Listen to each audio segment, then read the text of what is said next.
All right. Oh, wait. I got to set your guys' audio up. Good thing They can't hear us? Nope, they can't. Like, Bam! Say They can hear us something. Okay, good. Now they can hear you. Yeah. oh, cook. Oh, shucks. In this episode of the Red Eye Report, we discuss gun control, kind of. We suffer enormous casualties in our own personal battles for mature adult interaction, and as usual, we come last because we care. With me this week is the all-seeing Oracle. Oracle is now a kept man. Boo! Yeah. It happened. Next to him, it did. Next to him is the soot-covered ashtray. He hasn't been married in a while, and I'm assuming that's why he can afford Coke and a steady bar diet, but he can't afford a goddamn air conditioner? Dude. Oh, I have one. 2022. Stop splashing Gold Bond on your junk every time it gets a little muggy, okay? I got one. I just like a jungle. Hey, don't hate on Gold Bond because that shit works. Yeah, right? It does. I mean, really. We've also got a fluffy teddy bear. Speaking of cocaine, Teddy's on it. Last and least, Actually, I'm the Mystic. I'm not on it. Oh, did you run out? No, I still got some. Oh. Last and least, I'm the Mystic. I don't have any Coke, unfortunately. And in the immortal words of Ray, fucking way she goes. And this is the Red Eye. Way she goes, Way boys. she goes. Way All right. she goes. Tonight, good guys with guns kind of quickly turned into vigilantes. Hold on. We got to do pause for the cause. Oh, yes. Oh, yes. That's Sorry. right. And this week's pet at the Dane County Humane Society is old Jeffrey Jetpack. Jeffrey. Kitty who really likes to get the zoomies on at the middle of the night. Jeffrey. Fucking Jeffrey. God damn it. To Jeffrey. Jeffrey's To just Jeffrey. an unassuming name. May your jetpack never run out of fuel. Oh, yeah. So We Jeffrey's need the to bloke that pumps do the a gas. shot, too, right? Do a shot. Oh, yeah. Goes on his- All right. In honor of Oracle. Here's to the bee that stung the bull Marriage. that got the bull a bucking. Here's to I Eve that ate the fruit that got the world a fucking. I saved this. Where'd you learn that, Teddy? A buddy of mine, Will. He had all these. He got every time he wanted to take a shot, he always had a bunch of them. It was fucking. Oh, really? Yeah. He sounds like a douchebag. he's a pretty he's a pretty cool fucking douchebag. Okay. Is You're he? All right.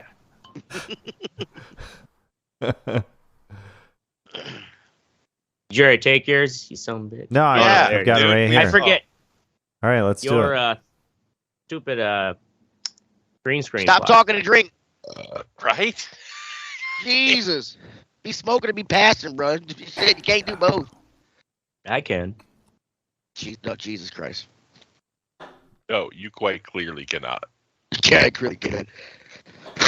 So apparently the puppy got to the paper towel. Right. That's what we're talking about here at the Red Eye Report. Fucking All right. puppies. All right. Now I'm ready. Well, I just want Thanks. to open it, you fucking Fucking lickety shit. split. Was that the last of that bottle? No, I still have another one. Yeah, there you go. Nurse it. There we go. All right. So I found the actual article written September 25th, 1989 about, anyway, before we even start this, let's talk Give us a base. about why I thought of this. So those kids that were slaughtered in their fucking elementary school, Mm-hmm. and the cops just stood by and did fucking nothing. Right. So I'm like, where are the fucking stories about people that took that shit into their own hands? Mm-hmm. You know what Yeah. I'm saying? Because at this point, it isn't about guns anymore. Everyone Where are has these them. good guys with You the kind of guns? have to fucking just defend your own shit. I'm sorry. Mhm. That's what it's coming down to. You know what I mean? Like, defend your house. Well, yeah, unfortunately, it's like everyone now feels like I got to carry a gun because there's so many guns out there. Right. Right. That's what I'm saying. So That's exactly the let's- reason why. I that's brought it. America. let's That's lean it. into it. So let's lean into this shit. September 25th, 1989, Tacoma, Washington. Now, a little preface. Tacoma was being overrun by Crips. Mm. They saw an opportunity to bring drugs up there from California, get rid of it in Tacoma, make some cash, right? So they moved in on this block. And here's the story. I'm just going to read the article because it's kind of funny to see how shit was written in 1989. A group of off-duty Army Rangers engaged in a wild gun battle with drug dealers in the neighborhood where one of the soldiers lives. More than 100 rounds were fired, but no injuries were reported, and the only people arrested were 2 of the suspected drug dealers who were charged with assault and weapons offenses. The gun battle erupted late Saturday evening in the Hilltop area of Tacoma, a rundown neighborhood police have said is being taken over by drug dealers and gang members, in quotations. Wait, no, that's not. A group of soldiers was helping to defend the residence of Staff Sergeant William Folk, a 12-year Army man who vowed Sunday, that's how it was written, a 12-year Army man. 12-year Army Sunday man. That he would not leave his home without a fight. He's to the point. I think what happens now is we go up to Ash Street and clean them out, Police Sergeant Sam Thrall said. We have a real concentration of bad guys there, and the neighborhood has finally clashed with them face to face. The fact that nobody got hurt is kind of amazing. That's a fucking actual quote from a goddamn police sergeant in 1989. Well, I mean, 89, yeah. So you have 5 people against another group of Crips, and 100 rounds are fired. Nobody's hurt. Oh, I mean, there's more than 5. fucking... There was 10 to 15 Rangers. Okay. And they probably weren't trying to kill them. They were probably just saying, They even said that. They really? Okay. That's what I'm saying. They're good enough. A marksman, you know what I mean? They were fucking special operators. So here's what happened. Folk said he and a few Ranger friends were threatened while having a barbecue Saturday, and he called more Army friends to come over. Between 10 and 15 Rangers arrived, armed with a variety of personal weapons. He said, we took up defensive postures, but we were attacked from the front and rear.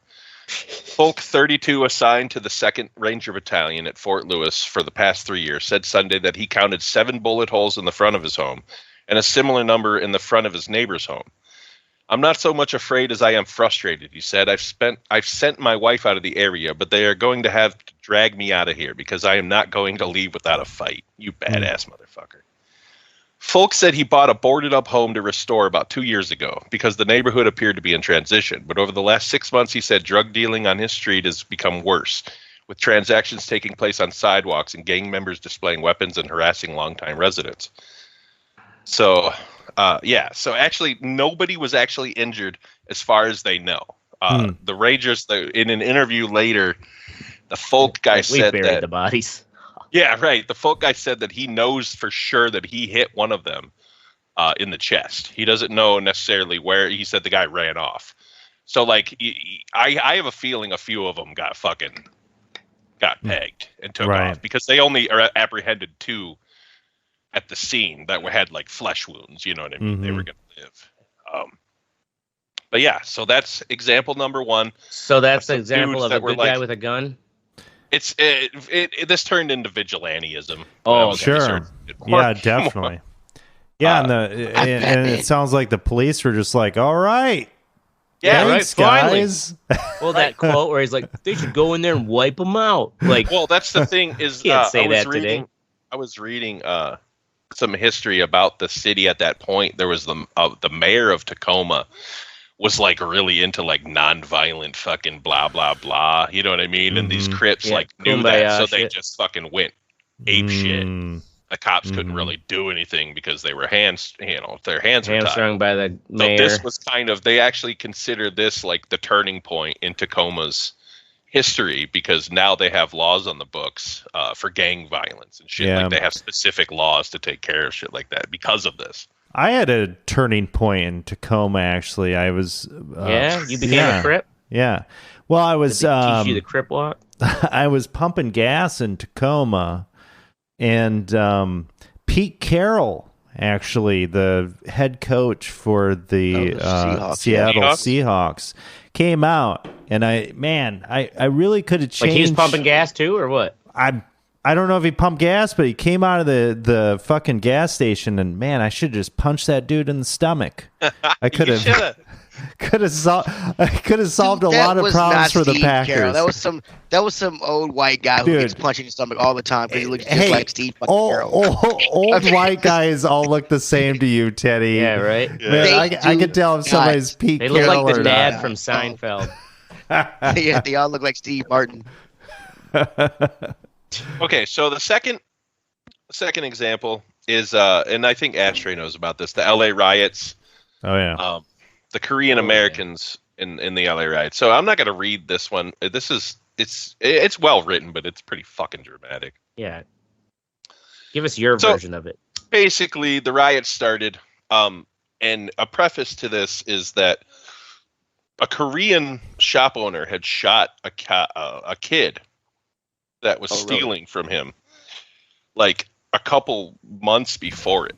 So like a 14-year-old black girl or something? Yeah, all of this shit was like building. Like these black people, because these Koreans came to the U.S. in the 70s and basically bought up shops and land in ghettos, and that's where cheap ghettos. So they opened shops there, and now this whole thing happened with this guy that shot this fucking this black girl, and the black people obviously were fucking pissed.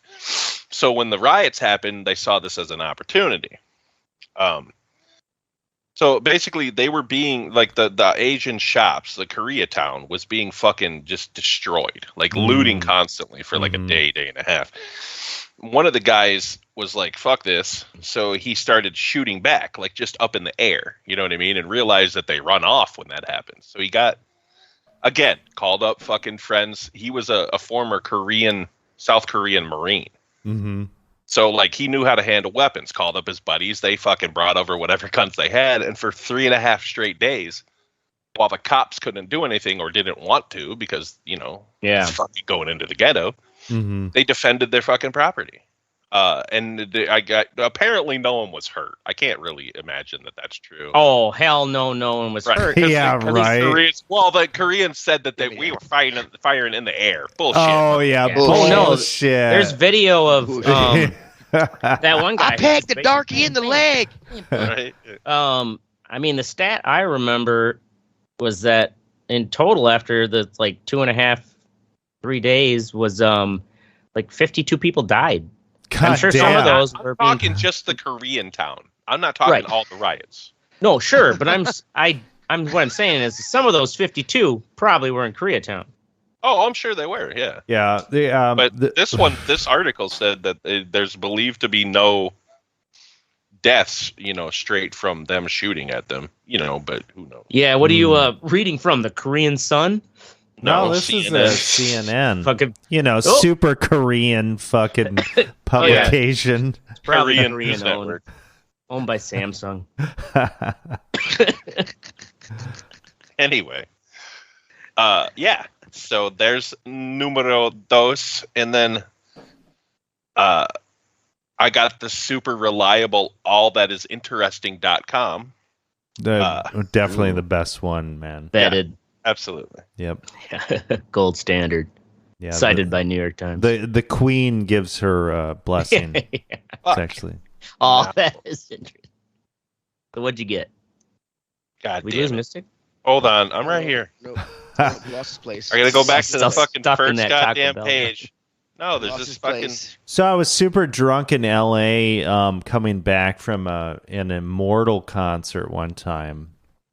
Immortal. And I ended up in Koreatown, and my buddy Scott and we were there, and we're just wasted. She gave us this corpse paint and shit, or what? I wasn't wearing corpse paint, but I'm sure I was wearing some fucking stupid ass t-shirts and shit. But she's giving us this soup to like recoup us, and she's like, I'll call you taxi. And this relative of hers just shows up with a Crown Vic and picks us up in like a random car, got us to where we needed to go. Like everything was, it was you could tell it's a very tight knit community where they solve their own problems, right? Yeah, They've got everything in place where they can, all the services and everything that they need.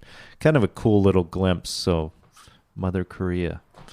So, okay, so in this article, or it's not really an article, it's just a list of vigilantes. Most of them are just, guys that, I killed my daughter's fucking, killer or some shit like that. And this dude, I actually never heard this story. On March 16th, 1984, this guy killed his son's kidnapper. So this guy fucking kidnapped their kid and took him to L.A. He was a 25-year-old karate instructor in Baton Rouge named Jeff Doucette.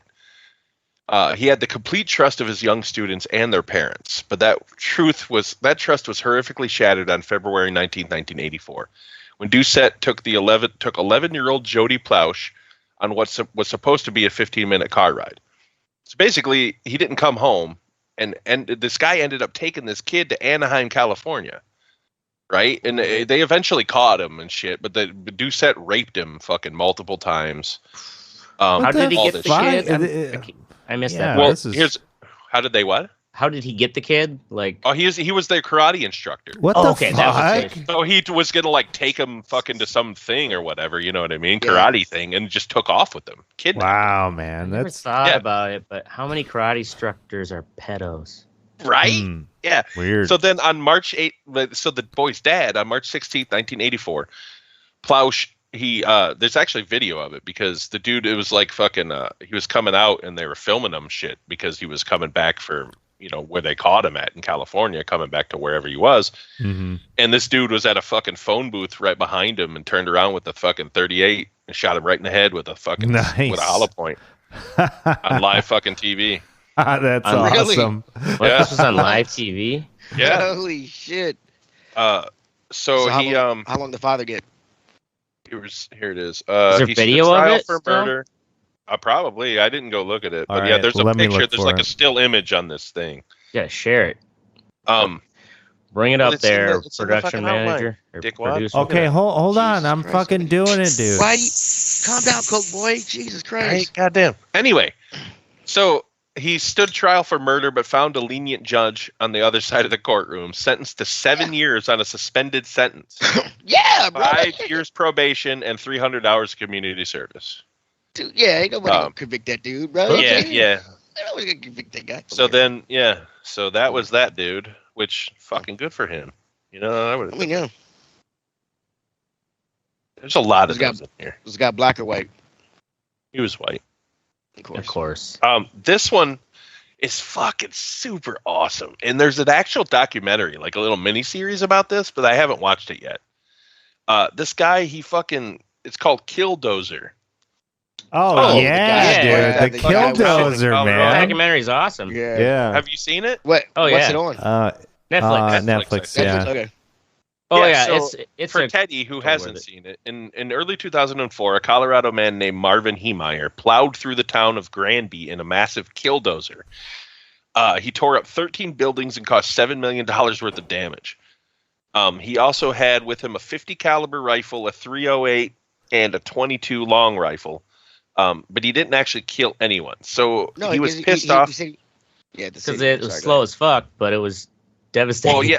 Well, he had it. Yeah, he didn't actually kill anyone. But so what happened is he was pissed off that this fucking zoning thing that he was trying to fight, they were going to build a factory like right next door to him. He had like a muffler shop or some shit, right? Yeah, and he used it to cut through to his shop. So he like walked across their property and they were going to build this fucking factory there. So he got pissed off and ended up getting pissed that he couldn't fight it anymore. So he took a Komatsu D355A bulldozer. He put armored plating on it, covered the cabin engine, and even parts of the track. He mounted a video camera on the exterior for visibility and covered it with 3-inch bulletproof plastic. He also made sure that the cockpit inside the vehicle included 2 monitors so he could observe the destruction from the inside. And he built 3 gun ports in the body of the bulldozer to stick his small arsenal out of. So he just basically took a long. went around. Did it say how long he? 2 hours. It was a long time. It's about 2 hours. No. I mean, like how long he took to build. I think it was like several months. Oh yeah, if not longer. Like this is just a small little fucking thing. I don't know. Because I think too, if I remember right, like he basically made like a shell of concrete around. Like he put a tank. Pretty impressive. There's that documentary on Netflix, and there's engineering. Fuck, I can't remember the name of the I'm high. Never mind. I had the name of a podcast. Tell us the story. We might be able to think about it. Yeah, god damn it. Fuck. What was the gist of it? You forgot it all. Well, no, it's just telling the story, the Killdozer in podcast form. In podcast form. Oh. It's Love. Fuck, I can't remember the name of it. Hold on. Let me look it up. Love, Hate, Treads. I can't remember. Here's two more. This one, I've heard this story before, and I found it super interesting. I thought I saw a documentary about this, but in Skidmore, Missouri, this whole town took vigilante action against one man named Ken McElroy. So, like pitchforks and torches. Ken McElroy quickly became the resident bully of Skidmore, Missouri. And considering the crimes, the bully label was putting things lightly. For years after he dropped out of school, he was accused of everything from theft and arson to child molestation and statutory rape. But despite being indicted 21 times, he dodged convictions at every turn. After McElroy raped a 12-year-old girl, he divorced his wife and married the child when she was just 14 to avoid a statutory rape charge. What year was this? Well, yeah, where the fuck is this? Hold on. Let me just... When her parents objected, he shot their dog and burned down their house. And after he shot a farmer in 1976, he somehow produced two witnesses who claimed that McElroy was nowhere near the scene of the crime that day. So Ken McElroy was a true terror for Skidmore residents, and they wanted him removed immediately. McElroy's downfall... They did a drunk history about this one, I think. McElroy's downfall was a long time coming, but it truly fell into motion in 1980 after he shot the town's elderly grocer in the neck. Though McElroy was charged with attempted murder and eventually convicted, he appealed the case and was later released on bond. What the fuck? Soon afterward, it seemed as though the entire town was present at a gathering on July 10, 1981 to discuss Ken McElroy. Though it's unclear exactly what they said, there's no question that they decided McElroy had to go. Residents heard that McElroy had gone to the D&G Tavern for a drink. In a prime example of real-life vigilantes in action, the community walked into the bar to confront him, and with no warning, someone began shooting. Some accounts describe up to 50 vigilantes involved in the onslaught. Damn. In the end, McElroy was shot multiple times and struck by at least two different firearms. He succumbed to the wounds in his truck. No one called an ambulance or agreed to testify against another person in court. To this day, no one has ever been charged in connection with his death. Wow. Yeah. Nice. Well, you had multiple shooters. Awesome. They probably just all got rid of their guns right away. And Right. Yeah, they did a drunk history about that guy, yeah. Did they? Nice. It was 1980 that it happened. It was an 80, The last one that I want to talk about, and I don't agree with their methods or what they do, they are some ruthless motherfuckers. Their name is Sombra Negra. They are the real-life vigilante group that targets MS-13. El Salvador. So you guys know what MS-13 is, right? So these guys are based in El Salvador? Yeah. So basically, these dudes, it's Spanish for Black Shadow. Sombra Negra was first formed around the early 1990s as a direct result of El Salvador's authorities being glaringly overpowered by MS-13. Frustrated by the situation, Sombra Negra started targeting gang members for execution, especially MS-13 members. They come dressed in black with bandanas over their faces. They patrol the streets in unlicensed vehicles and tinted windows, and one of their main missions is to capture MS-13 members and make them disappear. As Sombra Negra has grown more powerful over the years, so have the legends of their brutal retribution against the gang members. From sexual torture to dismemberment, the paramilitary group of vigilantes becomes more of a death squad than a traditional band of crime fighters. In El Salvador, you playing RoboCop? Yeah, he is. Hey, this is real life footage, dude, from fucking El Salvador. El Salvador, yeah. What is he doing? No, yeah. Go back to this. Continue the El Salvador story. So, like, they put on hit lists of the. Most of the victims, they just patrol around and they fucking grab MS-13 members wherever they can and they just slaughter them in horrible fashion. Like, they cut their genitals off and fucking display them in town squares and shit. You know what I'm saying? Like, these are ruthless motherfuckers.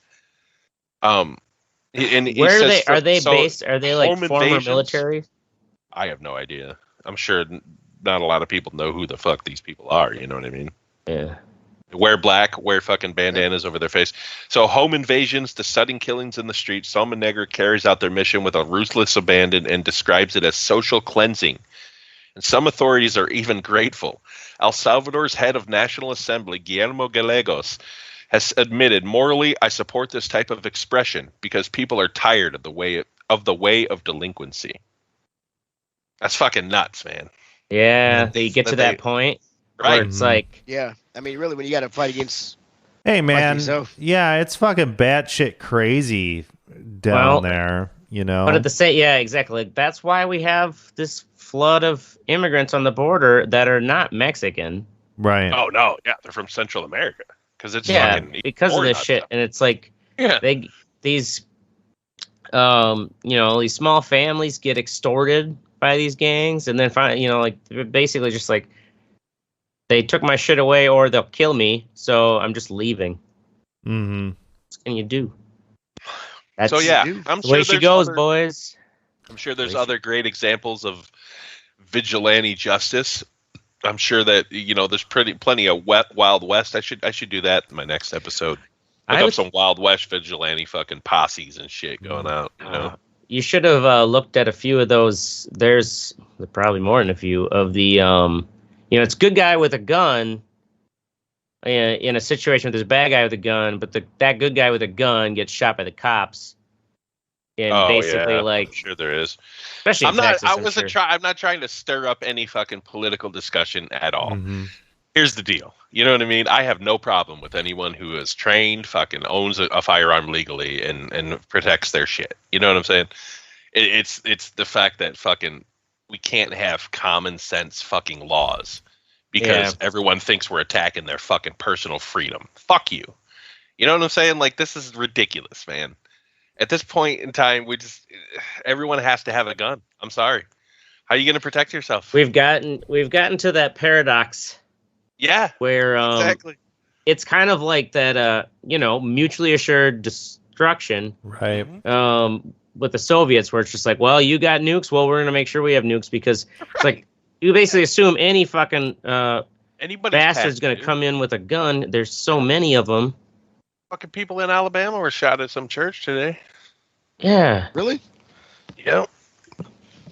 There are, and I mean, it's the directors also just, there are too many guns out there, but to protect yourself from the gun problem, you need a gun yourself. Yeah, unfortunately, that's kind of how it goes. So yeah, we're going to move on to the what's sexy section. This is where we tell you what's sexy. Oracle, new real VR fishing expansion.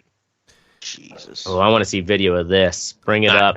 Bring it up. Yeah, bring that fucking VR fish. Yeah, let's see that fresh VR fish. So I haven't checked in on this game for a while. It's on the Quest, and it's before it was based in. It's called the Meta now.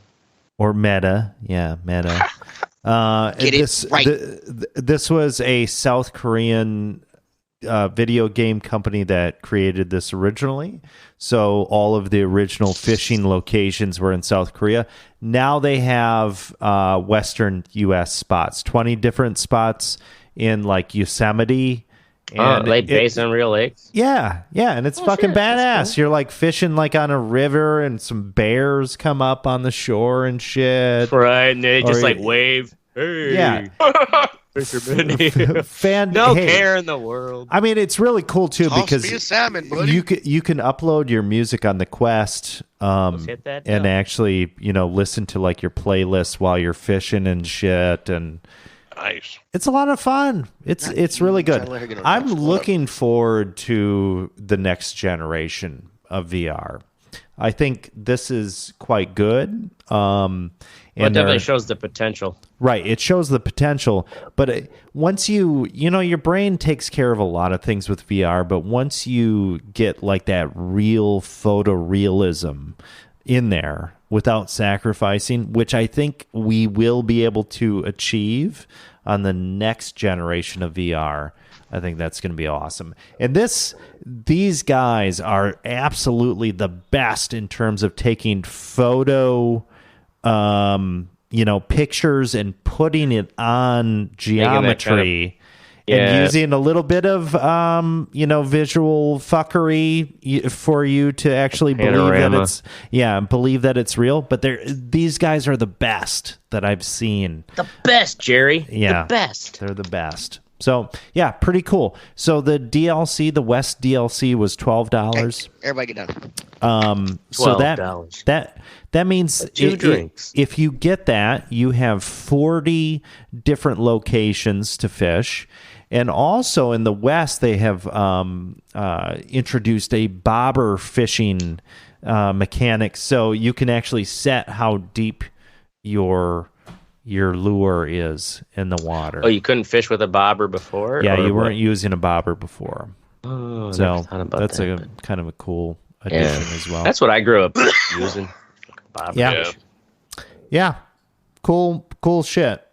So if you have a quest, retarded kids. Give them a bobber. Yeah, right. Hey man, you could. Or when you're daydreaming on the bobber. Don't hate on a bobber, man. Is this actually you fishing, Oracle? No, this is some other guy. I didn't record anything today. Some motherfucker. Okay. All right. Where's he fishing? Now we're moving on to my sexy. It is Native Howl, which is a band. I saw them on the show initially. That's actually my Fuck What You Think. The show got real gay. But this band is fucking really good. Like, they are, and when I mean really good, like, every member of this band is a fucking phenomenal musician. So basically, their backstory is what they were saying. They've mashed up this video right here. They mashed up Harvester of Sorrow from Metallica with Man of Constant Sorrow from Oh Brother Where Art Thou. So they call themselves Thrashgrass.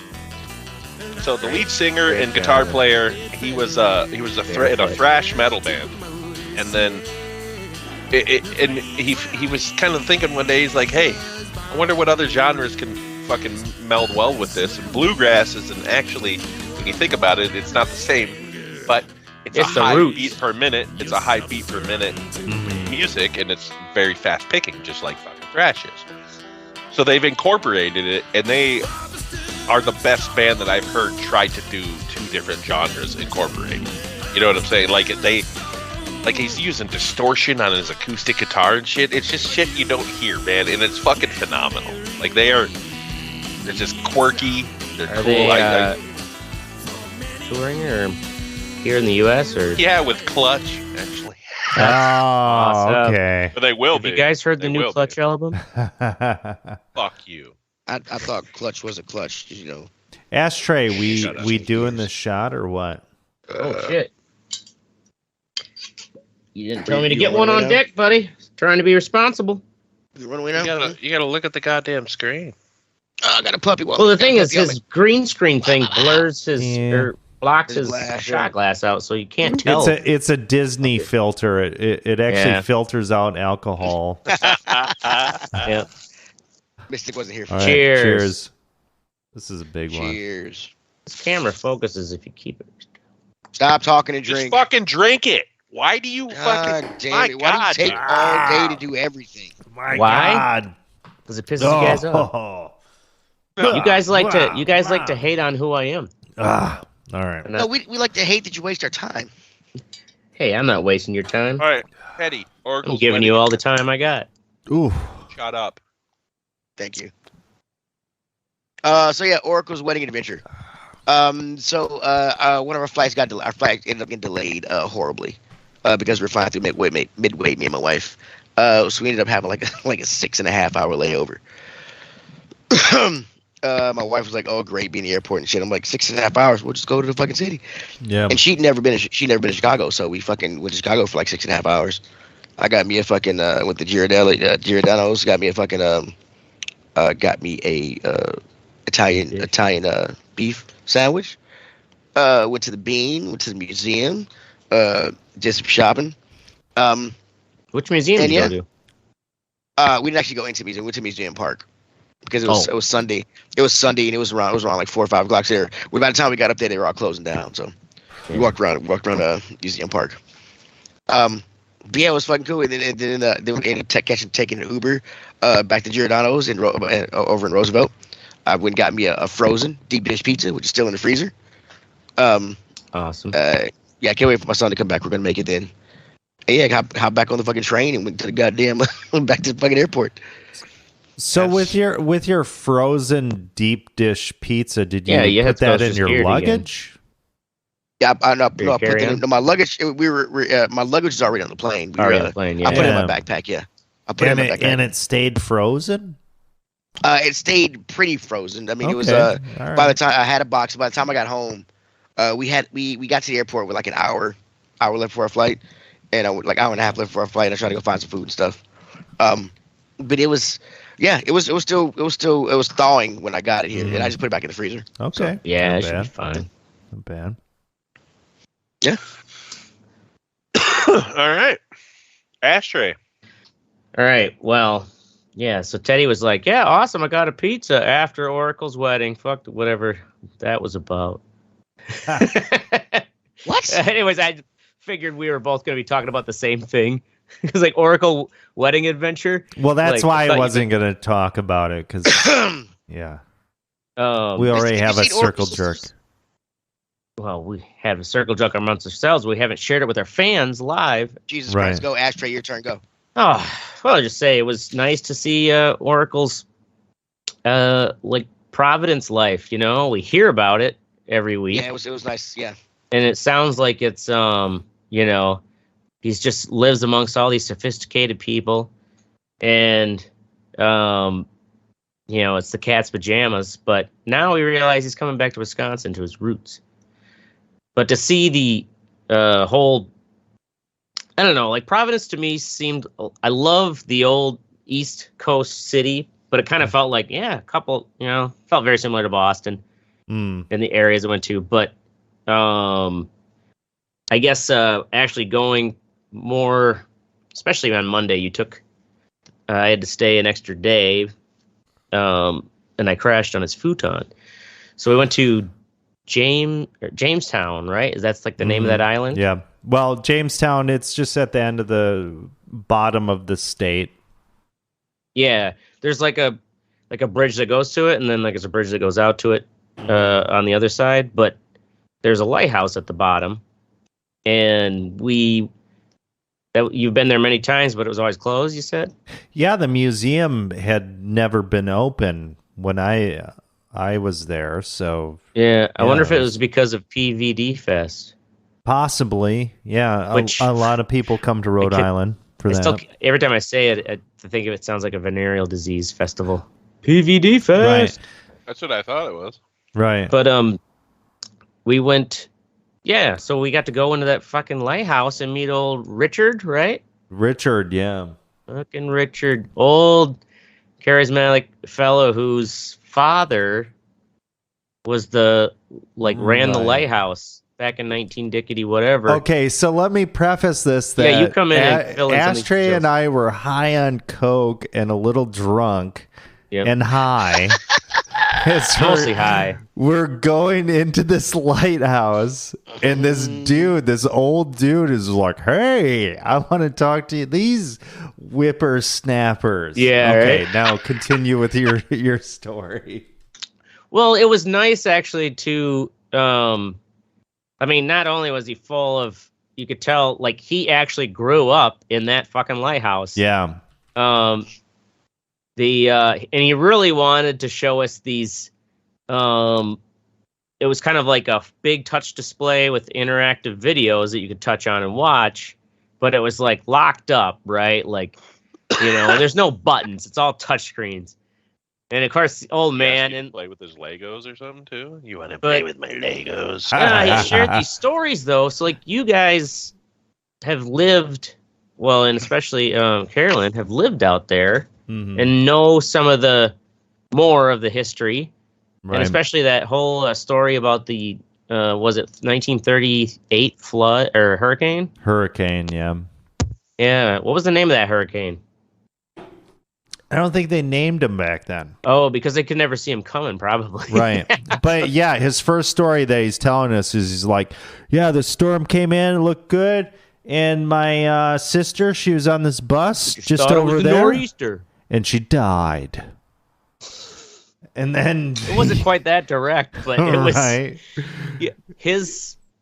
And the thing is, this is before he was born, so this is back, when they pumped out kids because they were like part of the workhorse team, and if they die in a fucking hurricane, you gotta have more. Got 8 more. So his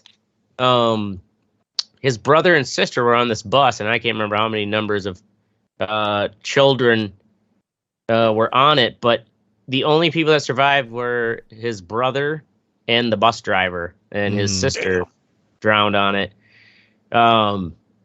Which to him, it'd just be like this kind of fabled story because he wasn't even born yet. But it's just it was cool to see someone like that because you could then were asking him questions in relation somewhat to the area. So it's pretty badass though when you go into a museum and the dude's just like, well, I grew up here in like the thing that you're in, the historical fucking thing. At first I thought he was fucking with us, but yeah, Richard was cool. So that was nice. And he knew, like, he was steeped in the knowledge of he was the steeped place. in the old timey. Right, old timey. Yeah, like, well, even things where he's like, he's like, yeah, well, back then there wasn't a connection between these two buildings, like, because it was kind of, there were weird hallways and stuff. And, he was like, back then it was 2 different buildings.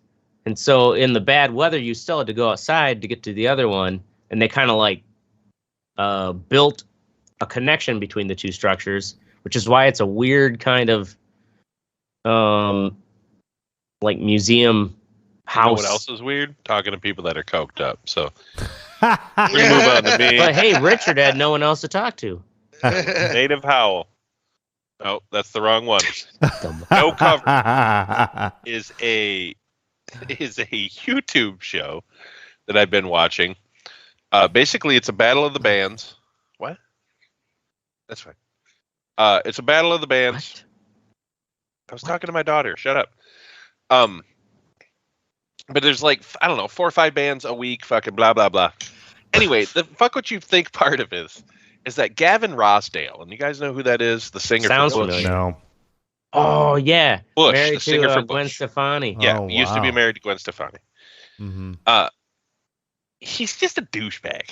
And He like does kinda look when like he him. when he like criticizes these bands, he's like, he told this one chick, I can't really identify, with you because your lyrics just aren't that good. Okay, I want to read you some fucking Bush lyrics right now. Is he? Oh, he's on. Okay. So this is like a show, like a music show. Yes, He's on? he's one of the judges Okay. on this fucking battle of the bands. Alice Cooper is probably the best judge because he's fucking great. Alice, I do like Alice Cooper, Cooper's so that'd be great. Alice worth watching Cooper's for. great. Tosin Yeah. Abasi is really good. He's from Animals as Leaders. Really good guitar player. Lizzie Hale is on there. Some other chick I've never heard of. Some other. And then Gavin, and he's the douchebag. He's like the Simon Cowell or whatever. Barbecue. Yeah, he's Simon like the Simon Barbecue. Cowell, but he's not good enough to be Simon Cowell. Anyway, so I'm gonna read you some Bush lyrics just to give you an idea of the level of criticism that he's given to other people. Okay. It must be your skin I'm sinking in. It must be for real, 'cause now I can feel. And I didn't mind. It's not my kind. It's not my time to wonder why. Are you fucking kidding me, dude? Those just That's lie. Hey, Right. hey. Lie. Hey, we could all find any Don't musician's let going to the have days stupid go songs. by. Glycerine. Yeah. I'm never alone. I'm alone all the time. Are you at one or do you lie? Okay, that's enough. We don't need to fucking subject ourselves to Gavin fucking Rosdale anymore. That show was good, and then for some reason they put Gavin Rosdale on it. Oh, he wasn't Oh, he on wasn't on it there to start with? originally. No, he was, but he How long has wasn't this like show a been? douchebag. This is the first season. Oh, Like, This Like, at seems first, all right. Like, I like the it's- concept here. it is a really cool concept because it's not just metal. Right. There's a lot of different band types of music on there. Well, it sounds like it's the same concept as American Idol, but with like a full band, right? Bands, yeah. No, there's individual solo artists on there. There's a guy like a country singer called the Last Knife Fighter. That dude's fucking badass, man. That's a cool name. He's but it is like American Idol, but they're actual musicians. You know what I'm saying? Like these aren't just singers that sing other people on American Idol they were write musicians. their own stuff. Yeah, some of them, not all of them. A lot of the winners were just singers. And that's kind of what they try to weed out. These are actual musicians, you know what I mean? Like they've worked on this craft for a very long time. And at least the ones that are making it further on, they're in like the first round of the semifinals. But anyway, Ashtray, fuck flying these days. Yeah. So this is my first time flying in probably 5 years, and post pandemic. And I always said, you know what? I try to always fly Delta. Love Delta. No, Delta never let me down. Fucking United let me down. American Airlines, are they even around? They let me down. Yeah, they're around. Flying on the way out there was fine. But on the way back, they had our flight. Well, not only it was delayed leaving Providence, but then my connecting flight was literally like 8 minutes from when we were getting off the plane, and I'm in the back of the plane, like a fucking idiot, rookie move. I think I'm gonna be the cool kid on the plane, sit in the back, and it's like, oh fuck, I gotta wait for all these idiot old people to get off. And so I'm like this dumbass idiot in the movies running, stop the plane, in fucking flip-flops, because I thought, it'd be smart to wear flip-flops because I don't like untying my shoes. So I'm running like a goddamn fucking dumb idiot in flip-flops. And like a platypus. Like a fucking traversing. I wasn't even drunk yet. And so I had to wait for the next flight, which was at 4:00. So it's like, all right, like fuck, I'm stuck here 6 hours in Atlanta. But Atlanta Airport is like the Mall of America of airports. It is. It is very big.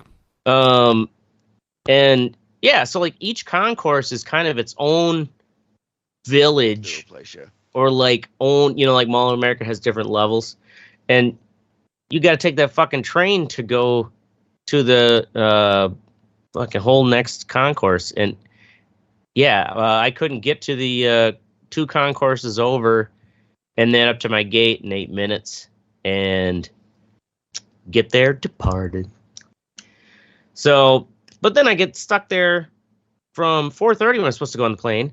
They then postpone it 40 minutes, and it's gonna be like 5:30. And then I was like, no, it's gonna be 6:20.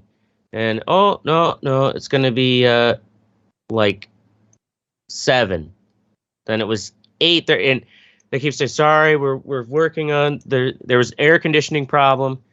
And granted, he's hot as a motherfucker, because when we finally got on that plane, after they told us we were gonna be on a different plane at a different fucking tarmac or whatever they're called. It was a heat fucking tunnel getting in there. And then I get in the plane, we're all sitting down, and there's a flight attendant who, like, as I can come in, I can tell she's getting like up in the face with the pilot. She's like, this isn't how it's done. Always a good sign. Yeah, I know. I'm like, oh, great. It's already like we've been late. Like everyone's under pressure to get this fucking plane off the ground. And then now you got this flight attendant who's like fighting with the captain. And then the engineers who are working on this air conditioning, like they got the air conditioning working enough, and they had to be brought back onto the plane to basically like calm down this flight attendant who's like, I've been flying for 25 years. Well, and she's literally over my shoulder because, again, I'm a fucking idiot who decided to get a seat in the back. And they're like, listen, it's going to be fine once they get up there. It's going to cool off. And in my head, I'm thinking, like, is this like a problem? Like, do the electronics get fucked up if it's too hot and humid in the plane because the AC hasn't been working and they haven't had it on long enough? Like, should I be worried? Should they be having this conversation right over my shoulder? And then they come back. The pilot says that, if you still have an issue with it, they want you replaced. And okay, so is the pilot saying this over the fucking intercom? No, this is nope, it's not over the intercom. This is basically because I am behind my shoulder eavesdrop of this fucking drama of the flight attendant, and basically the pilot called. I guess if he probably has some rank to be like, if she isn't comfortable with this, like, I want her replaced. Like, quit your bitching. We got to get this plane off the ground. And in my head, I'm he's the captain. Right, he's the captain. Part of the crew, fucking on the plane. He's gonna have. I'm already been late because I showed you that text or stretch of text. Yeah, it was like ridiculous. 5 or 6 where they kept redelaying it. So it's like I could have, I gladly would have put $125 of drinks in me while waiting that extra period of time if I would have known. But instead, I had so you didn't bitch about it? $125. So you didn't bitch about it, you cock? No. You just took it like a cock, or what? Oh yeah, no. That's the thing is we had to take it like a cock. He gave him a mean look. And also, I did get to watch, everyone else. And thank God I don't have kids because that. I mean, there weren't a lot of kids, and actually the kids were fairly behaved, but I can only imagine trying to appease a child who doesn't understand why we're sitting for 9 hours in this stupid, boring airport. And so, finally made it back. They actually replaced that flight attendant, and it was all like, all right. All me and the passengers are kind of looking at each other like, should we be concerned about that? 25 years of flights? I don't know. But whatever. It's taking you 12 minutes to tell this story so far. Because you know how I am. Yeah.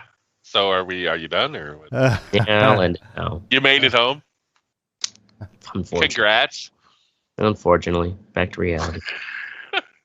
Back to reality. All right. Teddy. Nothing in here. Mine is this fucking heat wave. So like I said, we went to Chicago. It was actually kind of chilly in Chicago. She had to stop and get a sweater. Our plane lands in Nashville at 9:20. We get our luggage. We walk out the airport and get hit with 90-degree mugginess. It's fucking it's been so goddamn hot here. Starting next Tuesday, I believe. This Saturday it cools down 80 to 87. But then after that, for the next 7 days, it's triple digits. Wow. I've been trying to keep my house cool, but without fucking blowing out my units because they're pretty old. Especially the ones set up in the attic and all that fucking heat.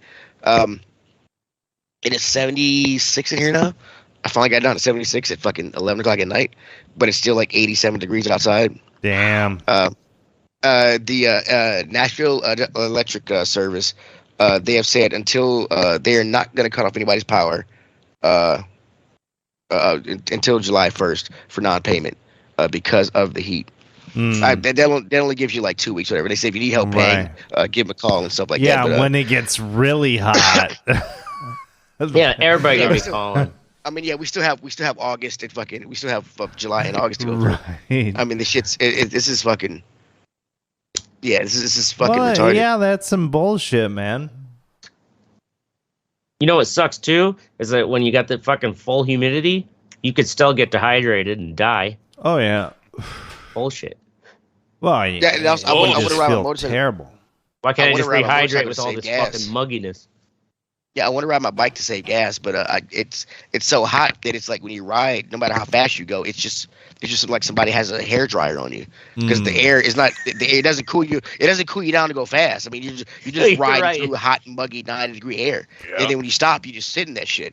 And so it's not really fun to ride in this fucking heat. You're riding I mean, and then you got that fucking engines in between your legs and shit, bro. That's overheating for sucking all that hot fucking air. I mean, it's like sitting at stoplights. Yeah, dude. Yeah. Fucking. Actually, just thinking about driving, I went to the gas station today, and gas actually is going down a little bit. It was $4.95. I don't know where. In Rhode it's like Island. $5.25 here. Oh, so it's actually lower here. How much is it? Like $5.22 or $5.25, something like that. Okay, so it's a four. It's four. I found it cheap. It's $4.80 here. So yeah, it was $4.95. But I was gassing up, and I thought it was pretty funny because there was this little sticker with Joe Biden pointing his finger and like a photo of him, you know, and it said, "I did this," pointing to the gas price, and I'm like, you know what? That's pretty fucking good. That's clever. Yeah, that's clever. Yeah, even though we like all know, even though it's completely wrong. Right, it's completely wrong, but that's pretty fucking clever. Good job. Word. Funny. Awesome. All right. Well, that's our show. In all seriousness, go fuck yourself, Adele. Adele. Yeah. Adele will be here every Dumb Wednesday bitch. or Thursday night. She's just a cunt. She's just a rich cunt. Wednesday or Thursday night at 10 p.m. Central. Make sure you join the conversation at theredeyereport.com or facebook.com/the Red Eye Report. And fuck Twitter. Like us, share us, fuck us. We're down for whatever. I'm Mystic. This is Teddy. Oh. This is the Ashtray. I'm Oracle. So which one are you? and I'm Teddy at Ashtray. Just because you want to be a black man, you think that's I'm like bigger. Schrodinger's cat, and here I'm Teddy or Ashtray. No, Right. If Teddy ever I'm not gets either. It's maimed a box. or he's out sick, I will be the fill-in black guy. Fill in black guy. Fill in The black resident guy. fill in Oh minor. my god. Yeah, right.